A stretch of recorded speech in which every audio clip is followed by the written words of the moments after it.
আলহামদুলিল্লাহ আমাদের প্রবাসীদের জন্য একটি সুখবর বলতে পারেন।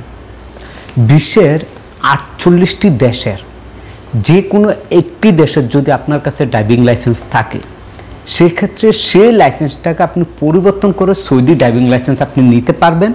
সেক্ষেত্রে আপনাকে সৌদি আরবে কোনো জায়গায় গিয়ে আপনাকে এই ড্রাইভিং লাইসেন্স পাওয়ার জন্য এখন বর্তমানে আমাদের প্রবাসীরা যেরকম ট্রেনিং দিতে হয়, আপনি গাড়ি চালাতে পারেন কিনা তার জন্য কিন্তু আপনাকে ডাল্লা যেতে হয়, সেখানে আবেদন করতে হয়।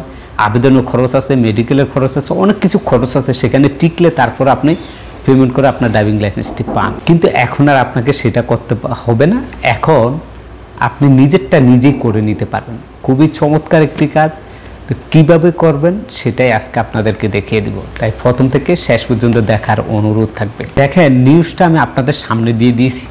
এখান থেকে আমি হুবহু বাংলাতে আপনাদেরকে বলে দিব কি লেখা আছে। এখানে দেখেন, যদি আপনার কাছে জিসিএসের দেশগুলো সহ মোট ৪৮টি দেশের যে কোনো একটি দেশের ড্রাইভিং লাইসেন্স আপনার কাছে আছে, এখন আপনি চাচ্ছেন সৌদি আরবের ড্রাইভিং লাইসেন্স বানাতে, কেননা সৌদি আরব যদি আপনি ড্রাইভিং লাইসেন্স না বানান সেক্ষেত্রে আপনি গাড়ি চালাতে পারবেন না।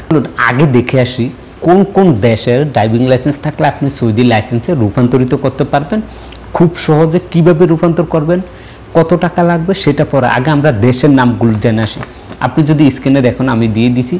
যদি ইউরোপ কান্ট্রিতে হয়, ইউরোপ কান্ট্রিতে দেখেন আলবেনিয়া আছে, অস্ট্রিয়া আছে, বেলারুশ আছে, বেলজিয়াম আছে, বুলগেরিয়া আছে, ক্রোয়েশিয়া আছে, সাইপ্রাস আছে, প্রজাতন্ত্রী Denmark, Estonia, Finland, France, Germany, Greece, Hungary, Ireland, Italy.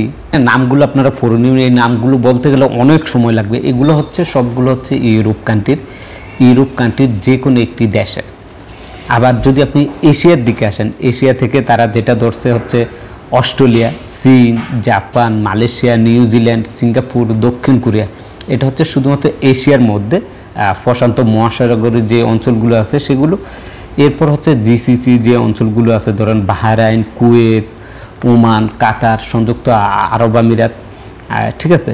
আবার উত্তর আমেরিকায় আছে কানাডা, যুক্তরাষ্ট্র, আফ্রিকা আছে দক্ষিণ আফ্রিকা, সবচাইতে বেশি হচ্ছে ইউরোপে। তারপর হচ্ছে প্রশান্ত মহাসাগর অঞ্চলে এশিয়া, সেখানে মাত্র 6টা দেশ, উত্তর আমেরিকার 2টি দেশ এবং আফ্রিকায় 1টি দেশ আছে। এই দেশগুলোর লাইসেন্স যদি থাকে সেক্ষেত্রে আপনি লাইসেন্সটি কনভার্ট করে নিতে পারেন। আমাদের অনেক প্রবাসী আছেন, আপনি দুবাই ছিলেন, দুবাইতে আপনার লাইসেন্স আছে, আপনি কাতারে ছিলেন, কাতারের লাইসেন্স আছে, আপনি ওমানে ছিলেন, ওমানের লাইসেন্স আছে, আপনি বাহরাইন ছিলেন, বাহরাইনের লাইসেন্স আছে। তো সেটা দিয়ে কিন্তু আপনি এই দেশের লাইসেন্স করতে পারেন। এর জন্য আপনাকে কী করতে হবে, ধাপগুলো দেখেন। আপনার যে বিদেশি লাইসেন্সটি আছে সেটা আরবিতে অনুবাদ করতে হবে। দ্বিতীয়ত হচ্ছে খরচ এখানে বলা হয়েছে প্রায় 100 রিয়াল, 27 মার্কিন ডলার। তারপরে আপনার সময়সীমা হচ্ছে 1 থেকে 2 কর্মদিবসের মাধ্যমে আপনি পেয়ে যাবেন, ঠিক আছে। 2 নম্বরে বলা হয়েছে আপনি কিভাবে আপনার এটা দেশ চেঞ্জ করবেন, অর্থাৎ তার ড্রাইভিং লাইসেন্সটি আগে যে দেশে ছিল সেই দেশ থেকে আপনি সৌদি আরবে ট্রান্সফার করবেন। এর জন্য যেটা করতে হবে, আপনাকে সরাসরি আপনার যে অ্যাপসার অ্যাকাউন্ট আছে সেটাতে লগ ইন করতে হবে। লগ ইন করার পর সেখান থেকে আপনাকে অ্যাপয়েন্টমেন্ট নিতে হবে মুরুরের। অ্যাপয়েন্টমেন্ট নিয়ে আপনার লাইসেন্সটি নিয়ে আপনি কী করতে পারবেন, আপনি সেখানে সিলেক্ট করবেন আপনি কোন অঞ্চলে আছেন, অর্থাৎ আপনি কোন অঞ্চল থেকে আপনার লাইসেন্সটির জন্য আবেদন করতে চাচ্ছেন সেই অঞ্চলের নাম দিবেন, যেমন রিয়াদ, জেদ্দা, দাম্মাম, এরকম নাম। তারপর আপনার যে লাইসেন্সটি আছে সেটার মূল কপি সেখানে আপলোড দিবেন এবং আপনাকে একটি নির্ধারিত তারিখ সিলেক্ট করে নিতে হবে, অ্যাপয়েন্টমেন্ট নিতে হবে। অ্যাপয়েন্টমেন্ট নেওয়ার পর আপনার একটি পিডিএফ ফাইল হবে, সেটা ডাউনলোড করে নিতে হবে আপনার কাছে। এবার আসেন 3 নম্বরে, যেটা বলছে হচ্ছে টাকার ফি, আপনার কত টাকা খরচ হবে। এখানে দেখেন, যদি আপনি 2 বছরের জন্য করেন সেক্ষেত্রে 80 রিয়াল, আর যদি আপনি 5 বছরের জন্য করেন সেক্ষেত্রে 250 রিয়াল আপনাকে কিন্তু দিতে হবে। আসেন, আপনি তো সব কিছু করলেন, এখন আপনাকে আরও কিছু কাজ করতে হবে। আপনার কিছু পরীক্ষা করতে হবে এবং তারাই আবেদন করতে পারবেন যারা বৈধ আছেন। আপনার যেই ইকামা আছে সেই ইকামার কার্ডটি থাকতে হবে, আপনার মূল বিদেশি লাইসেন্সটি আপনার সাথে থাকতে হবে এবং আপনার 2 কপি পাসপোর্ট সাইজের ছবি লাগবে। সেই সাথে আপনার পরীক্ষাগুলো কি আপনার চোখের পরীক্ষার যেই সার্টিফিকেট আছে, আপনি পরীক্ষা করবেন চোখ, সেই চোখের পরীক্ষার সার্টিফিকেট এনে দিবেন।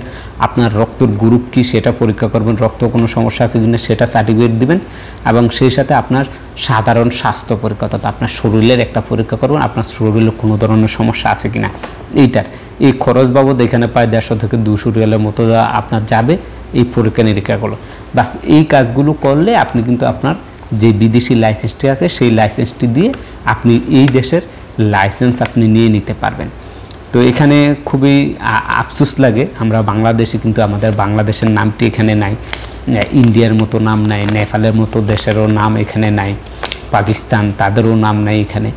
তো এই নামগুলো হয়তো বা আমরা আশা করি হয়তো বা যেহেতু এটা একটি সুযোগ দিয়েছে, হয়তো বা সামনে এটা আরও আপডেট হবে এবং তখন হয়তো বা আমাদের বাংলাদেশের নামটিও থাকবে, আমরা অপেক্ষায় থাকি। তবে এখন পর্যন্ত যে সকল প্রবাসীরা বিভিন্ন দেশে কাজ করে আসছেন এই নামগুলো, যেই নামগুলো বলছিলাম, সেই দেশের যদি লাইসেন্স থাকে তাহলে সমস্যা না, আপনি সেই দেশের লাইসেন্স দিয়ে এখানে লাইসেন্সগুলো করে নিতে পারবেন। আপনাকে নতুন করে আর ড্রাইভিং লাইসেন্সের জন্য পরীক্ষা দিতে হবে না, বা ট্রেনিং দিতে হবে না, বা ইন্টারভিউ দিতে হবে না, আপনি ড্রাইভিং পারেন কিনা সেটার জন্য হাতে কলমে আপনার পরীক্ষা দেওয়ার কোনো প্রয়োজন নেই। আশা করি বুঝতে পারছেন। এই ছিল আজকের ভিডিওটি শেয়ার করবেন, তাহলে আমাদের হাজার হাজার প্রবাসী ভাই উপকৃত হবে।